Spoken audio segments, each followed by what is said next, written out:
अस्सलाम वालेकुम नाज़रीन, मैं हूं अलवीना और आप देख रहे हैं ईद की खुसूसी ट्रांसमिशन।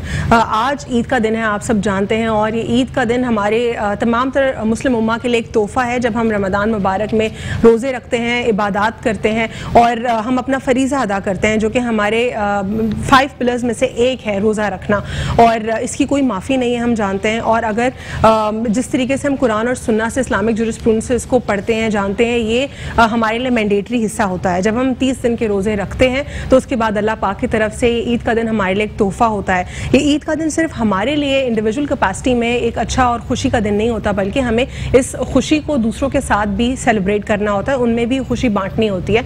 इस वजह से भी अल्लाह पाक ने इस दिन को मखसूस रखा। जिस तरीके से फितराने की अगर हम बात करते हैं तो बहुत सारे लोगों की प्रैक्टिस होती है कि वो सेम ईद के ही दिन के ऊपर वो देते हैं, बल्कि कुछ लोग इसको ईद से पहले दे देते हैं, ताकि वो लोग जो कि अपनी ईद की खुशियाँ नहीं मना सकते, वो साहिब इस्तिताअत नहीं है, ताकि वो भी इस दिन को अच्छे से मना सकें। हम आज के प्रोग्राम में अपने गेस्ट के साथ ईद के हवाले से कुछ गुफ्तगू करेंगे।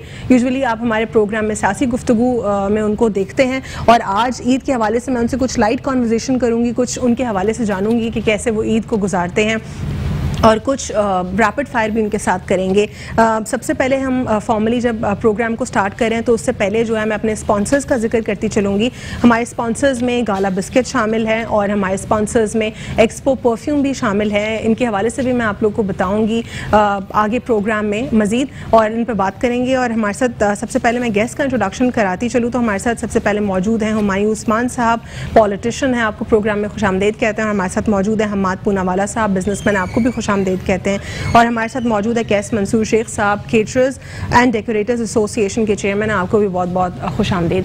सबसे पहले हुमायूं उस्मान साहब, आपसे जानना चाहूँगी ईद में कौन सी ऐसी एक्टिविटी है आपको लगता है जो कि कंटिन्यूड है, बचपन में भी आप करते थे वो प्रैक्टिस, और अब भी वही प्रैक्टिस आपके घर में मौजूद है?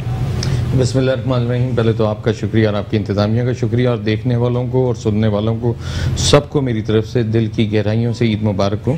और जहाँ तक बचपन की बात की तो थोड़ी सी बचपन की बात का आगाज़ कर देता हूँ। बचपन में जो सबसे ज़बरदस्त मेरी एक्टिविटी होती थी वो ये होती थी कि जब मैं छोटा था तो उस वक्त एक नया फेरेक्स लॉन्च हुआ था, एक सीरियल होता था फेरेक्स, जो बच्चे बड़े शौक से खाते थे। तो फेरेक्स वालों ने उस वक्त ना 2 रुपए का नया नोट उस डब्बे के अंदर डालकर लॉन्च किया था, और पिंक कलर का नोट था। अच्छा। तो मेरी यही उस वक्त होती थी जिस जो कि जी बाकी ईदी जो मिल रही है ठीक है, लेकिन फेरेक्स डब्बे वाली ईदी जरूर चाहिए, क्योंकि उसके अंदर से पिंक कलर का एक नया नोट 2 रुपए का मिलता था। तो ये उस वक्त एक बचपन की हैबिट्स थी और शौक था, और उसी वक्त से मुझे पिंक कलर से प्यार भी हो गया, क्योंकि पिंक कलर अच्छा लगता है। तो ये सारी एक्टिविटीज थी, लेकिन आज जो सिनेरियो है टोटल डिफरेंट है। देखिए, पिछली ईद भी मैं आपके ईद शो में आपके पास इन्वाइटेड था, उस वक्त भी एक बहुत बड़ा सानिया हुआ था, जो PIA का जहाज क्रैश हुआ था, एक सानिया था। और आज भी आप देख लें जो फ़लस्तीन के अंदर मुसलमानों के साथ ज्यादती हुई है, तो उससे वो ईद की जो खुशियां ना हमारी वो कम होती जा रही है, मध्यम पड़ती जा रही हैं। फिर दूसरा सिनेरियो आपके सामने कोविड की वजह से हमारे ताजिर भाई भी यहाँ पे बैठे हुए हैं, जो बेचारों की पिछले साल तो बहुत सारे लोगों की, पिछले साल जो फर्स्ट वेव थी अपेरेंटली, उस वक्त तो बहुत सारे लोगों की शॉपिंग मुतासिर हुई। इस दफा फिर भी लोगों को, काफी लोगों को चांस मिला कि वो अपनी शॉपिंग कर सके। देखिए, ऐसा ही है बिल्कुल। और मैं समझता हूँ कि एक ताजिर है, वो बेहतर उस पर एक्सप्लेनेशन भी देंगे। उसकी बेचारे की पूरे साल की इनकम होती है, जो कपड़ा बेचने वाला है वो इस एक महीने के अंदर, रमजान के एक महीने के अंदर पूरे साल 11 महीने का घर की अपनी जो उसकी एक्सपेंस है उसको इकट्ठा करता है कि घर चलाने के लिए। लेकिन बदकिस्मती से वो बहुत ज्यादती भी है ताजिरों के साथ, खास तौर पे मैं समझता हूँ कि कराची के साथ जो ताजिरों के साथ ज्यादती हो रही है, उलमा फिक्री है।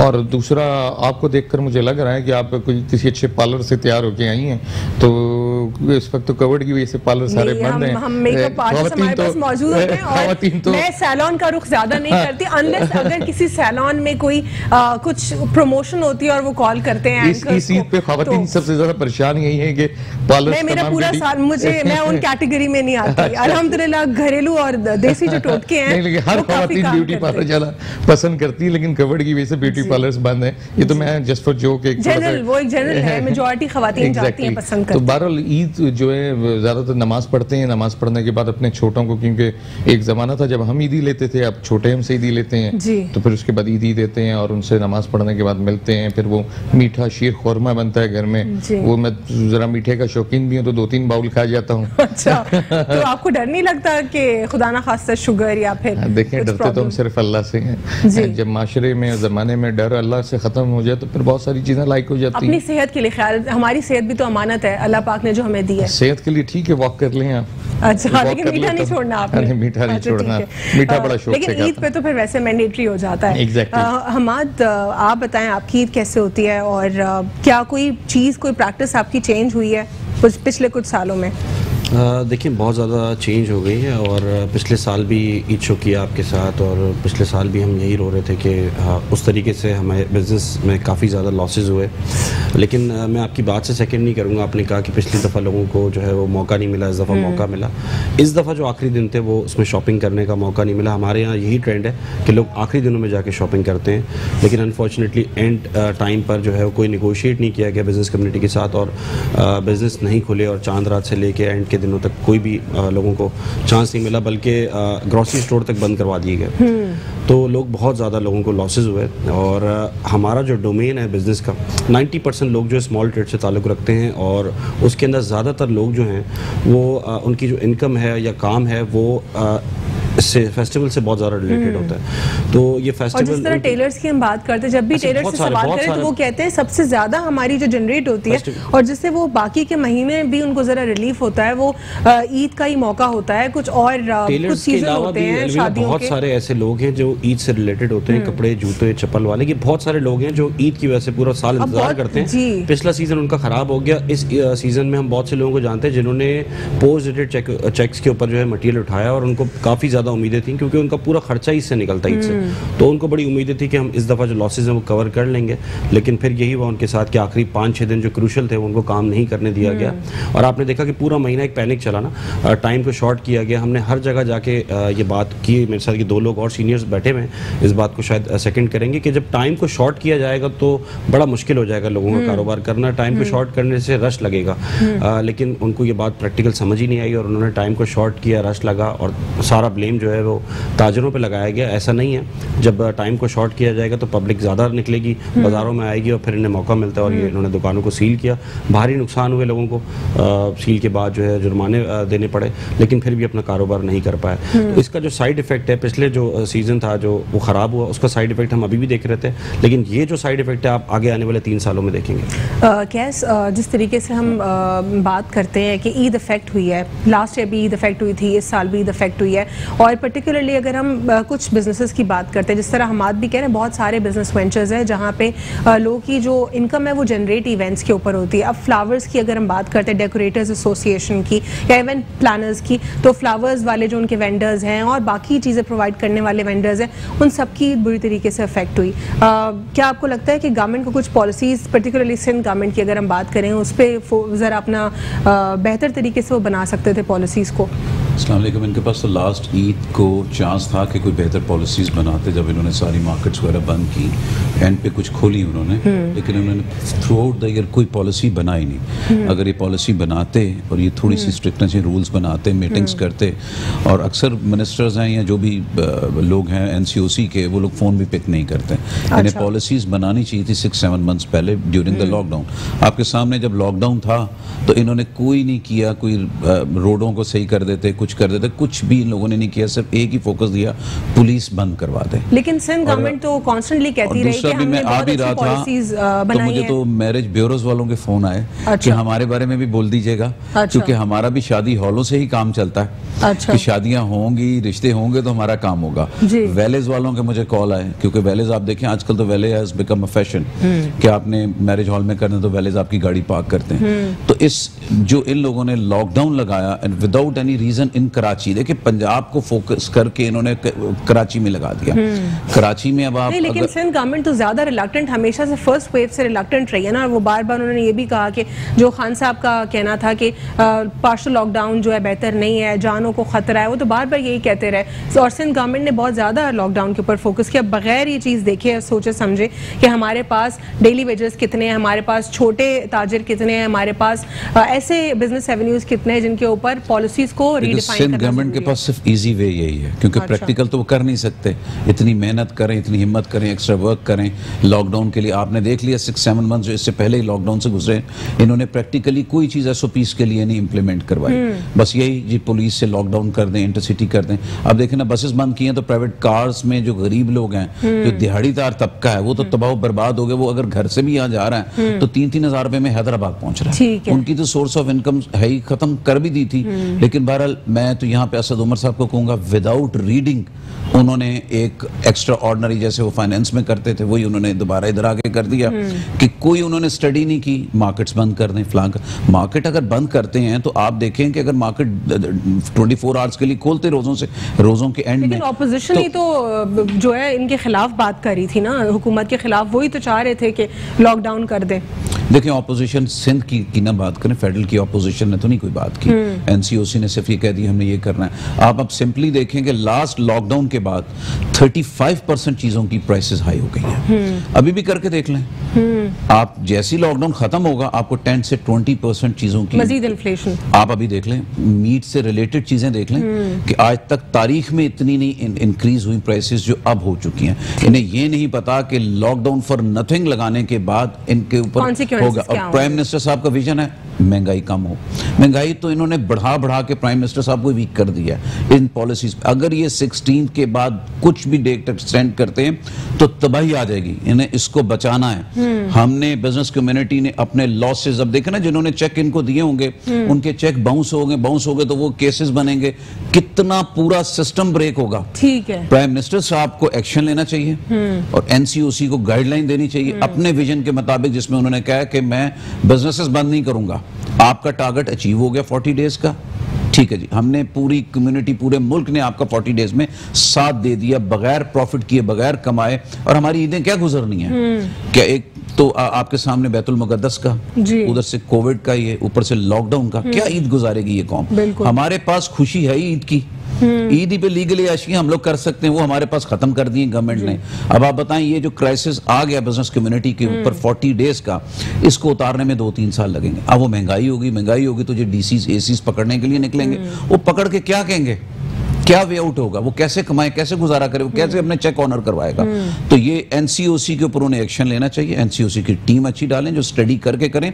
जब इन्होंने मैरिज हॉल्स के ऊपर लॉकडाउन लगाया और उसको बंद किया तो आप देखें 2% कोविड था पेशेंट। जब इन्होंने बंद कर दिया तो बंद करने के बाद 8-9% पे आ गया। हम लोगों ने SOP का इतना अच्छा इंप्लीमेंट किया, मार्केट्स ने इतना अच्छा इंप्लीमेंट किया कि देयर वर हार्डली पेशेंट्स। इनकी इस पॉलिसी से कोविड यहां बढ़ा। अगर ये पॉलिसीज इसको करते आराम से 12 बजे तक स्टार्ट में इनको मार्केट्स को ओपन करने देते, बाद में जो लास्ट वीक हमेशा होता है, तो ना कोविड इतना स्प्रेड होता, ना अभी है कराची में। गवर्नमेंट को 16 के बाद एक्सटेंड नहीं करना, खोलना है। अपोजिशन को बड़ा फायदा हुआ है सिंध गवर्नमेंट। जब भी हम कहीं भी जाते हैं बात करने के लिए, वो सारा इल्जाम जो NCOC पे लगाते हैं। और आपने देखा कि जिस तरीके से सख्तियां कर रहे हैं, जुर्माने ले रहे हैं, टोटल ब्लेम जो है NCOC की तरफ आ रहा है। तो जो भी फैसले कर रहे हैं वो अपनी गवर्नमेंट को खराब कर रहे हैं, और जो भी इमेज इंपैक्ट आ रहा है सारा फेडरल, लेकिन वो यही कह रहे हैं कि फाइनेंस भी असद उमर साहब ने चलाया, NCOC ने चलाई, जो गलत है। समझता हूं कि ये सिंध गवर्नमेंट और फेडरल गवर्नमेंट बहुत काबिल लोग हैं, इनको फौरी तौर पे मरीख में भेज देना चाहिए। वहाँ इनकी अशद ज़रूरत है ना, ये जो सिंध गवर्नमेंट में लोग बैठे हुए हैं और फेडरल में बैठे हुए हैं, तो मरीख में भेजें, यूनाइटेड नेशन में भेजें, रिसर्च करें वहाँ पे। देखिए, इनकी रिसर्च में मैं कुर्बान जाऊँ। इन्होंने कहा जी हफ्ता और इतवार बंद रखें, क्योंकि जो कोविड है वो सिर्फ हफ्ता और इतवार को अटैक करता है। फिर इन्होंने कहा कि 6 बजे के बंद कर दें, 6 बजे के बाद मार्केट की गुफ्तगू की तरफ मार्केट पे आता है। तो मैं तो कुर्बान जाऊँ इनके इस भोंडे मजाक पे। तो मुझे तो बड़ी हैरानगी होती है कि ये किस तरह के लोग हैं और क्या इनकी पॉलिसी है। टोटल फेलियर है। चाहे आप सिंध गवर्नमेंट को लेने की खुशी हो तो हम ईद की बातें करें। 16 में जो है, लेकिन अब हमें गुजारना तो है ना। अब हम क्या कर सकते हैं, वही बात है कि क्राइसिस है, कोविड की थर्ड वेव है, फिर मस्जिद अक्सा का जो सामने हमारे मामला है, हम सबके ईमान के लिए वो एक क्वेश्चन है कि क्यों मुस्लिम कम्युनिटी, मुस्लिम उम्मा जो है अब तक वेट करती रही। उसका जो पहली मरतबा शहीद किया गया था मस्जिद अक्सा को, अगर उस वक्त मुस्लिम कम्युनिटी अपना एक स्ट्रॉन्ग स्टांस देती तो ये आज तक मजालिम नहीं होते फ़लस्तीनियों के ऊपर। और फिर कोविड की वजह से और फिर लोगों की फाइनेंसिस की वजह से मसाइल हैं, लेकिन फिर भी हमें एक मजहबी फरीजे की तरह गुजारना तो है। तो एक ब्रेक लेंगे, ब्रेक के बाद फिर मैं आप लोगों से ज़रा कुछ रैपिड फायर के क्वेश्चंस करूंगी। तो एक छोटा सा वक्फा लेंगे, उसके बाद प्रोग्राम का सिलसिला जारी रखते हैं आफ्टर शॉर्ट ब्रेक।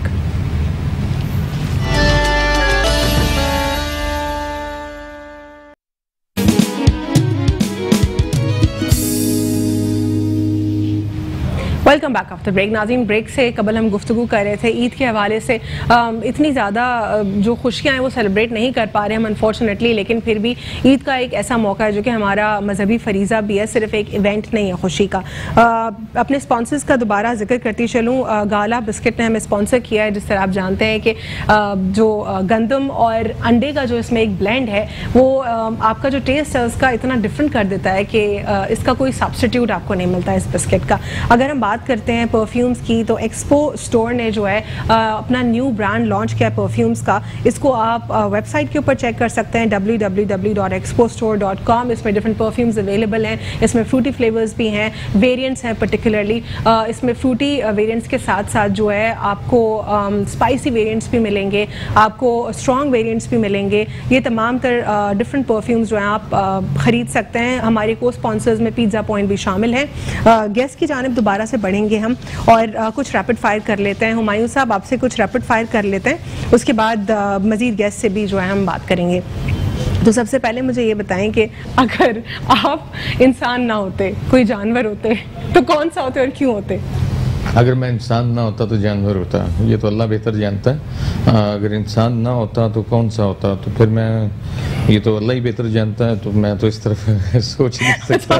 अल्लाह ने अशरफुल मखलूक मुझे बनाया है, तो मैं इस तरह की सोच क्यों रखूं? क्योंकि फिर इंसान के अमाल हैं कि जिनको सजाएं पे बंदर भी बना दिया गया, तो इस्लामी हिस्ट्री है। तो नाउज़ुबिल्लाह मैं इस तरफ नहीं सोचूंगा, मैं कहूँगा मैं अशरफुल मखलूक हूँ, अल्लाह का एहसान है। बिल्कुल सोचना भी नहीं चाहते इस बारे में। जिस तरह मैंने कुछ गेस्ट से अपने पिछले कुछ प्रोग्राम्स में सवाल किया था कि अगर आप आमिर लियाकत होते तो आपको कैसा लगता? उन्होंने कहा नहीं, मैं सोच ही नहीं सकता। गेस्ट ने ये कहा नहीं, मुझे सोचना ही नहीं है। तो अच्छा, आप ये बताएं कि आप नींद में बातें करते हैं? अभी तक तो नहीं करता। अच्छा, बिल्कुल कभी भी लाइफ में नहीं की? यानी आपके पेरेंट्स ने भी आपको नहीं बताया? जी बिल्कुल। अच्छा, तो चलते हैं नींद में? नहीं, कभी ऐसा भी इत्तेफाक ऐसा भी नहीं हुआ। कभी ऐसा भी इत्तेफाक। मैं नींद की गोली खाकर सोता हूँ। तो पहले की बात करी ना, जिंदगी, पूरी जिंदगी में कभी आपने कोई लात वात किसी को मारी है? नहीं, अभी तक तो ऐसा नहीं हुआ। लात वात लगता है आपको पड़ी है, जो आपको लात। नहीं, मैं खुद लातें मार चुकी हूँ। अच्छा, और मैं नींद में चलती रही हूँ। और फिर अच्छा, मेरा और आपका फासला बड़ा दूर है। बंदा की प्रैक्टिस। नहीं, नींद की बात हो रही है हमारे साहब। तो वॉक ना करती तो करीब था। और उसके बाद जो है दूसरा, मैं बात भी करती रही हूँ नींद में, और ये मैट्रिक तक जो है जी नींद में शोज करती है, मैंने सुना है। बस ये तो अब जब से प्रैक्टिस में जर्नलिज्म में आई हूँ तो फिर अब पॉलिटिक्स नींद में जो है वो चल रही होती है। और लेकिन मैं गुफ्तगू जो करती थी नींद में वो अंग्रेजी में करती थी। अच्छा। पहले मेरे पेरेंट्स ने मुझे बताया, फिर उसके बाद मेरे कजन्स ने बताया, मुझे ये समझ नहीं आया कि ये अंग्रेजी क्यों होती थी। तो चले आगे बढ़ते हैं। अगर आपको 15 मिनट्स का फेम मिले तो आप उस 15 मिनट्स के फेम में क्या करेंगे? मखलूक की खिदमत करूंगा, अल्लाह की मखलूक की खिदमत करूंगा। फेम को कैसे यूटिलाइज करेंगे? यूटिलाइज करूंगा, जो भी फेम होगा, जो भी मेरे इख्तियारात होंगे, उससे जो अल्लाह की अशरफुल मखलूक है और जो भी मखलूक है, जानवर भी हैं, कि उस फेम में किसी को नुकसान ना पहुंचे। जितना मैं जिसके लिए फ़ायदा सोच सकता हूँ और जितना प्रैक्टिकली ग्राउंड पे उस 50 मिनट्स के फेम में उसको प्रमोट कर सकता हूँ, या किसी के साथ ज्यादती हो रही है उसके लिए आवाज़ उठा सकता हूँ, आवाज़ को अपनी कैश करूँगा बिल्कुल उस 15 मिनट्स के अंदर।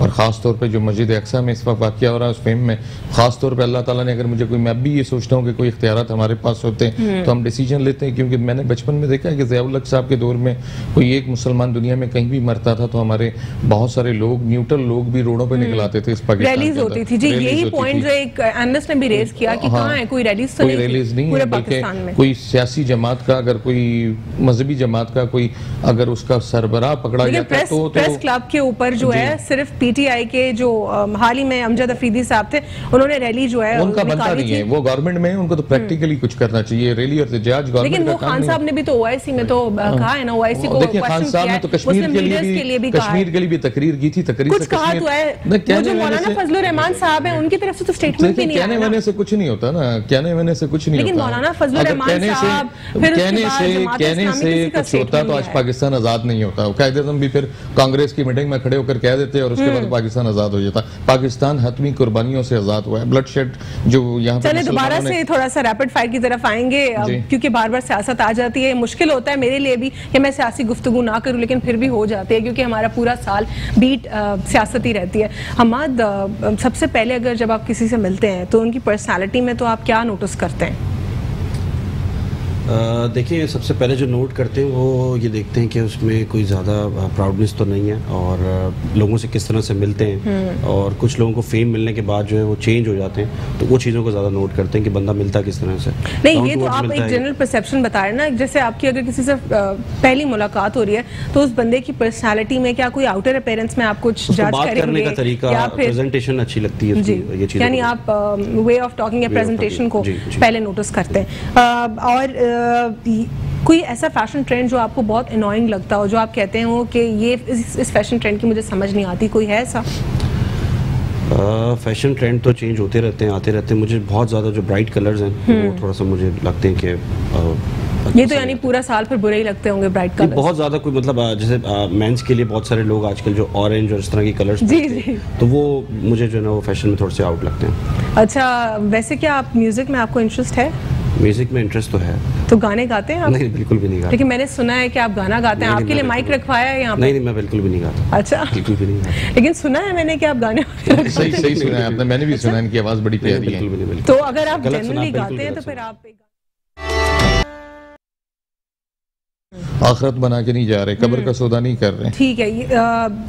हमाद और कैस आप दोनों भी सोशल वर्क फिलैंथ्रोपी में हैं, तो हमाद आपकी क्या इंस्पिरेशन थी फिलैंथ्रोपी में?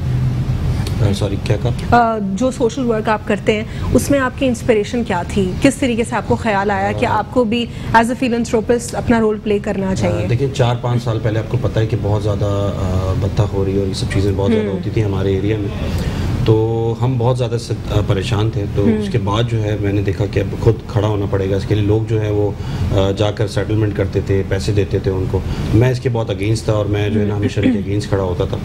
बहुत सी पॉलिटिकल पार्टीज़ हैं, नाम नहीं लूँगा, आपको पता है, उन्होंने जो है वो ख़ास तौर पर रमज़ान के महीने में काफ़ी ज़्यादा हमें तंग करते थे। तो उनके लिए स्टैंड लिया। स्टैंड लेने के बाद सब ने कहा कि अब आपको जो है वो आगे आना चाहिए, तो अपनी फील्ड से आगे बढ़े। और फिर ठीक, कैस पहली मर्तबा आपने सोशल वर्क में अपना रोल कब प्ले किया, कौन सी एज में?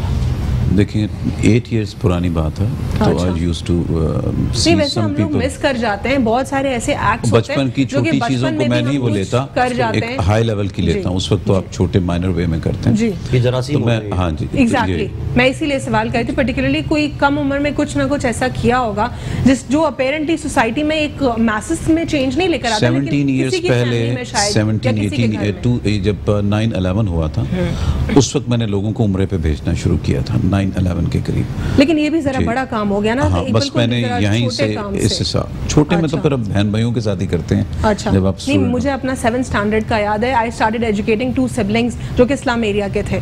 सबसे पहला जो मुझे अपना याद है कोई काम 7th क्लास में मैं खुद थी, वो था। फिर उसके बाद थोड़ा थोड़ा बढ़ता गया और इसी तरह आगे एजुकेशन में मेरा जो कंट्रीब्यूशन बढ़ता गया। मैंने फेसबुक में देखा एक ग्रुप था बड़ा अच्छा, तो उन लोगों को मैं देखता था काम करते हुए। किसी की वॉल ब्रेक हो रही है इंटीरियर में, किसी के पास हैंड पंप्स नहीं लगे हुए। तो मैं फिर 2013 से उनके साथ हूँ कि मैं फिर इंटीरियर में करता था काम। और आज तक भी मैं माशाल्लाह मैंने इस रमज़ानुल मुबारक में ओवर 60 हैंड पंप्स भी लगवाए हैं अल्हम्दुलिल्लाह। फिर जब ये बारिशें हुई लास्ट ईयर की, तो जब यूसुफ कोर्ट की पोजीशन आई तो मैंने देखा कि मैं तो एक फीलिंग थी कि शायद सिंध के अंदरूनी सिंध में ही बड़े हालात ख़राब हैं। जब मैं यूसुफ गोट गया तो मैंने देखा ये तो उन गाँव से उससे खराब, तो फिर मैंने अब टोटल यहाँ पे स्टिक कर लिया। ठीक है। और यहाँ पे लोगों का माशाल्लाह एक अभी भी हमने पूरे रमजान में इफ्तारियाँ दी हैं अल्हम्दुलिल्लाह, पूरे ईद बाजार करवाए हैं, पूरे सब शॉपिंग के लिए उनकी किया है। और विदाउट डोनेशन काम करना इजी नहीं होता इन हालात में। करेक्ट। हुमायूं ये बता दीजिए कि अगर आपको कोई पाकिस्तानी मीडिया में चीज़ चेंज करने की आपको मिले कि ये आपके पास कैपेसिटी है, पावर है कि पाकिस्तानी मीडिया में इस चीज़ को चेंज कर दें, क्या चेंज करेंगे? सबसे पहले तो मैं ये जो हमारे ड्रामों ने जो कल्चर सेट किया ना, इंडियन कल्चर सेट किया, इसको ख़त्म करूँगा। और जो हमारा इस्लामी कल्चर है, जो हमारे कुरान और उसकी सुन्नत की रोशनी में, तो सबसे पहले अपने लोगों को वापसी उस ट्रेंड पे लेके आऊँगा। 5 अज़ानें होनी चाहिए। जी जी बिल्कुल। उसको सबसे पहले पाकिस्तान टेलीविजन के ऊपर होती है और कुछ पर्टिकुलर चैनल्स भी करते हैं। देखें दो तीन चैनल्स हैं जो इस वक्त जो एक ड्रामा स्टार प्लस जब चल रहा था ना, सास भी बहू, और हमारे चैनल पे भी आपने देखा होगा अजान होती है। उस वक्त हम सब उस पर तनकीद कर रहे थे, उस वक्त किसी ने उस पर ध्यान नहीं दिया और वो इतना चला। ये तो एंटरटेनमेंट की आपने बात कर ली ना जी, ठीक है, लेकिन कोई न्यूज इंडस्ट्री में कोई चेंज लाएंगे आप? बिल्कुल लाऊंगा जी। ये देखिए हमारे यहाँ जो सियासतदान बैठकर झूठ बोल रहे होते हैं और टॉक शो में, उसकी आपके पास पावर नहीं है, क्योंकि वो तो अगर आप पावर दें तो फिर पूरी दें ना ईमानदारी से। आप डेफिमेशन फाइल कर दें, कोर्ट में ले जाएं। देखिए आप कह रही हैं पावर नहीं है, तो फिर मेरे पास अगर चेंज करने का मौका होगा। सवाल नहीं समझे ना हुमायूं साहब, मैं ये कह रही हूँ कि आपके पास ये पावर है कि आप मीडिया को, जो मीडिया में काम करने वाले सहाफ़ी हैं, रिपोर्टर्स हैं, न्यूज़ एंकर्स हैं, एंटरटेनमेंट की तो आपने बात बता दी कि हम ज़्यादा वेस्ट को और भारत को फॉलो करने लग गए हैं, जो कि खत्म। सहाफ़ियों को बैन कर देंगे जो लड़वाते हैं पॉलिटिशियंस। नहीं, वो तो सभी लड़वाते हैं। मैं आप बताती हूँ जो मेरा ओपिनियन है कि आपको क्या करना चाहिए, लेकिन पहले आप अपना बताएं। सहाफ़ियों के लिए मैं सबसे पहले तो उनकी तरबियत करूंगा बैठाकर, और तरबियत इसलिए ज़रूरी है कि देखिए मैं बताता हूँ आपको, अल्लाह पाक ने जब दुनिया बनाई थी तो सबसे पहले कलम बनाया था। दुनिया बनाने से पहले कलम बनाया था। तो सहाफ़ियों को मैं ये समझाऊंगा ये कलम कितना मायने फुल है आपकी ज़िंदगी के लिए। अल्लाह ताला ने भी कलम को पहले ईजाद किया था इंसान को बनाने से पहले, यानी तारीख लिखी जाएगी और सारा कुछ, सहाफ़त भी आज उसी कलम। पहले उस जमाने में सहाबा कराम के ज़माने में और प्रॉफिट्स के ज़माने में क्या थी, कम्युनिकेशन थी ना। वो कम्युनिकेट कर रहे थे अल्लाह पाक का मैसेज हम तक, जो फरिश्ते आते थे प्रॉफिट्स तक, फिर उसके बाद बुक्स रिवील होना, यानी रिकॉर्डिंग हो रही होती थी, पब्लिकेशन थी कुरान पाक, फाइनल रेवलेशन अल्लाह पाक की। तो ये कम्युनिकेशन प्रोसेस है जो कि अल्लाह फरिश्तों और अंबिया कराम के थ्रू हम तक पहुंचा। उस दौर में जो कम्युनिकेटर्स भी होते थे सहाबा कराम के एरिया में, उसको कासिद कहते थे। फिर अब सहाफ़ियों के मोड में आ गए। Islamic code of conduct journalism जब हम स्टडी करते हैं तो उसमें कहा गया झूठ नहीं अलाउड होना चाहिए। आपने तरबियत की बात की हुमायूं साहब, जिस तरह आपने कहा तरबियत देंगे, तो इसमें मैं भी अगर कुछ ऐड करना चाहूँ तो उसमें यह है कि सबसे पहले तो बैन कर दें इररेलेवेंट लोगों को मीडिया में नौकरी देने से, खत्म करें। जिसके पास सहाफत की डिग्री है, पॉलिटिक्स की डिग्री है, IR की डिग्री है, पिछले जिसके पास 15 साल का एक्सपीरियंस है, मैं कहती हूँ उनको ना निकालें, क्योंकि उनकी जिंदगियां बर्बाद हो जाएंगी। फिक्र करने नए लोगों का, जिस तरह हमारे जैसे लोग इन पास 4 साल का एक्सपीरियंस है, उनको निकालें अगर नहीं है डिग्री। गौर फिक्र करने वाली जो बात है, इस वक्त 30 से 40 चैनल है न्यूज के जी, ठीक है। सारे इररेलेवेंट डॉक्टर्स, देखिए मैं बताता हूँ आपको, उसी तरफ जा रहा हूँ। होल्डर सहाफी को बाहर की तरह सिंक्रोनाइज होना चाहिए, उसी तरफ मैं जा रहा हूँ। जब आप एक चैनल लगाते हैं और कोई एंकर बैठा होता है तो फौरी तौर पर अवाम की राय बन जाती है कि ये फलां पार्टी का स्पोक्समैन है, ये फलां पर। दूसरा चैनल लगाते हैं, आप कहते हैं कि जी ये कुछ लोग इसलिए भी बना दिया जाता है, वैलिड पॉइंट है, ये बहुत वैलिड पॉइंट है। लेकिन अगर कोई सच की बात कर रहा है, नहीं, लिफाफा सिस्टम देखें, लिफाफा सिस्टम उन्होंने बहुत वैलिड पॉइंट दिया। बहुत सारे एंकर्स हैं, उनको हम देख के अंदाजा लगा लेते हैं। लिफाफा सिस्टम यूरोप के टूवर्स जिस तरह डॉक्टरों को फैसिलिटेट किया जाता है, उसी तरह कुछ सहाफियों को फैसिलिटेट किया जाता है मुख्तलिफ सियासी पार्टियों की तरफ से। देखिए ये चीज इमरान खान जब आए थे ना तो अपने एजेंडे में शामिल करके लाए थे कि हमने इस ट्रेंड को, हाँ कुछ भी नहीं हुआ, 0/0 है। लेकिन नईम बुखारी साहब को लाए थे, उस पे भी क्या हुआ, ऑपोजिशन ने फॉर द सेक ऑफ देखिए ये कल्चर खत्म करना होगा। ये आप मीडिया में कौन सा चेंज लेकर आए? आप नहीं कल्चर खत्म करना। इन्होंने बहुत वैलिड पॉइंट दिए, मेरे भी जहन में ये कि न्यूट्रल होना चाहिए। और बहुत सारे ऐसे एंकर्स हैं, आप प्रोग्राम जब लगाते हैं तो आपको अंदाजा हो जाता है कौन सी पार्टी को सपोर्ट कर रहे हैं। तो सिर्फ न्यूट्रल से काम नहीं होगा, तरबियत से काम होगा। आप मुझे देख के ऐसे बहुत सारे एंकर्स हैं वो किसी पर्टिकुलर पार्टी को सपोर्ट करते हैं या उनके हक में बात करते हैं। ऐसा नहीं होता। मैंने बहुत सारे एंकर्स देखे जो न्यूट्रल, बहुत कम ऐसे लोग हैं जो वाकई में सहाफत पे बिलीव करते हैं, उनको चलने नहीं देते, वो किसी न किसी पार्टी को सपोर्ट करते हैं। और दूसरी बात है कि जो बैठते हैं सहाफत करते हैं तो वो परसेप्शन बड़ा खराब देते हैं। और हमारे लोगों का भी यही शौक है कि जिस प्रोग्राम में ज्यादा झूठ चटपटापन होता है तरबियत और तालीम जब तक प्रोग्राम में करंट अफेयर्स के प्रोग्राम में झगड़े ना होना तो लोगों को भी पसंद नहीं आते, तो वो चीज़ भी गलत है, ये चीज़ ठीक है। अच्छा एक बात मैं ऐड कर दूं, एक सेकंड एक बात ऐड कर दूं। मैंने अक्सर प्रोग्राम में देखा है कि मैं खुद आपके सामने करंट अफेयर्स के प्रोग्राम में बैठता हूँ, भाई वहाँ डिफेंड कर रहे हैं पार्टी को, लड़ रहे हैं, और जैसे ही प्रोग्राम खत्म होता है भाईजान कोई बात बुरी तो नहीं लगी, माफी चाहते हैं, लेकिन आप मिला, ये कैसी मुनाफकत है यार, ये कैसी मुनाफकत है, ये मुनाफकत है भाई, मुनाफिक लोग हैं। चलो ठीक है, कैस वन लाइनर दे दीजिए। मैं तो सिंपल यही चाहता हूँ कि 5 वक्त की नमाज होनी चाहिए, और नमाज के दरमियान कोई एंकर है तो she should keep dupatta, like before Ziaul हक दौर में एक थोड़ा था, इससे हमारे बच्चे भी वैल्यूज हमें यानी थोड़ा सा वैल्यूज बच्चे भी एजुकेट होते हैं। आज हम मस्जिद अक्सा के लिए कर रहे हैं, लेकिन हम प्रैक्टिकली खुद क्या कर रहे हैं, बातों में, फेसबुक में, जैसे मदर्स डे होता है, सब जिसने अपनी मदर से भी नहीं मिला तो मदर्स डे के लिए पिक्स लगा रहा होता है। वी शुड बी वेरी, थोड़ा इस्लाम हमारा मजहब है, करंट अफेयर्स का घरों में अजान होती है तो, और इन्हीं एंकर्स को जो बड़ी मॉड होती है उस वक्त टेम्परेरी भी अगर दुपट्टा लेके बैठे तो आपके बच्चे जो है ना वो भी इम्प्रेस होंगे कि अगर इतनी हाई लेवल की एंकर दुपट्टा भी ले सकती है तो वो भी लेंगे। बच्चों को हम गाइड करते हैं। आई जस्ट वांट मेनली कुछ वैल्यूज इंडोर्स होनी चाहिए और कुछ रिलीजन की वैल्यूज आप कहते हैं इंडोर्स होनी चाहिए। कैसे जो बात की, मैं भी इस चीज़ को इंडोर्स करती हूँ। बहुत सारे लोग के मेरे पास मैसेजेस आ रहे थे कि आपका शो तो इफ्तार के बाद होता है, और लेकिन फिर क्यों आपका गेटअप रमज़ान ट्रांसमिशन जैसा होता है। तो उस पर जो कैस ने बात की, मैं इस वैल्यू को लेके जो है हमेशा जब तक अल्लाह ने मुझे मौका दिया कंटिन्यू रखना चाहती हूँ कि ये हमारी वैल्यू है। रमज़ान में अगर हम सर पे दुपट्टा, सिर्फ स्क्रीन पे मैं नहीं लेती, मैं हर साल रमज़ान में सर पे दुपट्टा रखती हूँ, क्योंकि इससे लोग मुझे कहते हैं ये मुनाफिकत है, तुम पूरा साल नहीं लेती, स्क्रीन पे ले रही हो या नॉर्मली रमज़ान में ले रही हो। लेकिन ये मैसेज मैं ईद के दिन इसलिए आप लोग को देना चाह रही हूँ, आज खुशी का दिन है तो ये इस दिन पे भी मैसेज स्प्रेड होना लाजमी है। इसमें मुनाफिकत नहीं है, ये है कि हर चीज़ को करने का एक तकाजा होता है, और मैं ये दीन का जो है एहतराम में करती हूँ। जब मैं रोज़े रखती हूँ सारे अल्हम्दुलिल्लाह, तो मैं चाहती हूँ कि अल्लाह मेरे रोज़े कबूल भी करे। अगर मैं नमाज़ें पढ़ रही हूँ तो मैं अपनी आउटर अपीयरेंस भी थोड़ी वैसी बनाऊँ। ठीक है, मेरे पास तौफीक नहीं कि मैं पूरा साल वैसे कंटिन्यू रखूँ, लेकिन रमज़ान की मैं इज़्ज़त कर सकती हूँ तो मैं डेफिनेटली करूँ, और ये जनरल प्रैक्टिस हम सब में होनी चाहिए। बहुत बहुत शुक्रिया कैस मंसूर शेख साहब प्रोग्राम में शिरकत करने के लिए, बहुत बहुत शुक्रिया। हमाद पूनावाला साहब, आपने भी प्रोग्राम में हमें ज्वाइन किया, बहुत बहुत शुक्रिया। हुमायूं उस्मान साहब, आप भी हमारे साथ मौजूद हैं, बहुत बहुत शुक्रिया। हमारे इंस्ट्रूमेंटल का, जो कि हमारे साथ हमेशा से ईद शोज़ में मौजूद होते हैं और अपना बेहतरीन इंस्ट्रूमेंट बजाते हैं। आज ईद के दिन जो है ट्रांसमिशन हमारे जो स्पॉन्सर्स लेकर आए थे उनमें गाला, एक्सपो परफ्यूम और पिज़्ज़ा पॉइंट शामिल थे। अल्लाह हाफ़िज़, गॉड ब्लेस यू ऑल।